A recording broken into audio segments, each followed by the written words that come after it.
আবার চলে আসলাম তোমাদের সাথে কিছু কথা বলতে, কিছু গল্প শেয়ার করতে। আজকে আমাদের একটা অন্নপূর্ণা পূজা বাড়িতে যাবার ছিল। আমাদের এক কাকু আর কাকিমা আমাদের ভীষণ ভালোবাসেন, প্রতি বছর আমাদের নিমন্ত্রণ করেন গো। তো আমি ওখানে যাওয়ার জন্য, যেহেতু পুজো বাড়ি, তো সেই হিসাবে আমি একটা শাড়ি পরেছিলাম।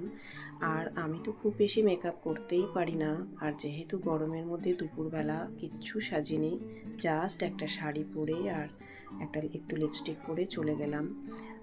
ছোটো মেয়ে স্কুলে থাকায় তো ও তো যায়নি, আমি আর আমার বড় মেয়ে আর তোমাদের দাদা গেছে। তো ও যেহেতু এখন বাড়িতে ছিল না, তাই আমরা দুই মা আর মেয়ে মিলে বেরিয়ে পড়েছিলাম।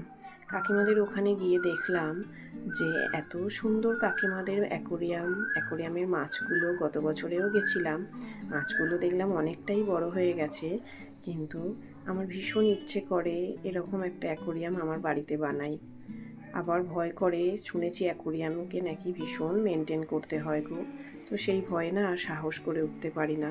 আর এই যে কাকিমাদের ওখানে কিন্তু মূর্তি পুজো হয় না। ওখান থেকে ফিরেই ঘরে আমার কিছু কাজ ছিল, আমি বেডশিটটা চেঞ্জ করে আর পাতা হয়নি, তো সেই জন্য আমি এসেই বাড়িতে এসে কাজে লেগে পড়লাম গো।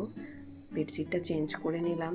আর আমি একটু হোয়াইট কালারটা যেহেতু রুমের মধ্যে পাতলে খুব রুমের সত্যিই খুব সুন্দর দেখতে লাগে।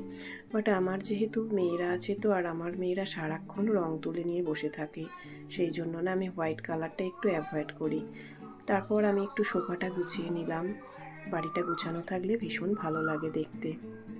তো আমার ব্লগটা না প্রায় শেষের দিকে, তোমাদের সাথে আমার আরও গল্প এইভাবে চলতে থাকবে। আজকের মতো বিদায়, তোমরা সবাই ভালো থেকো, টাটা।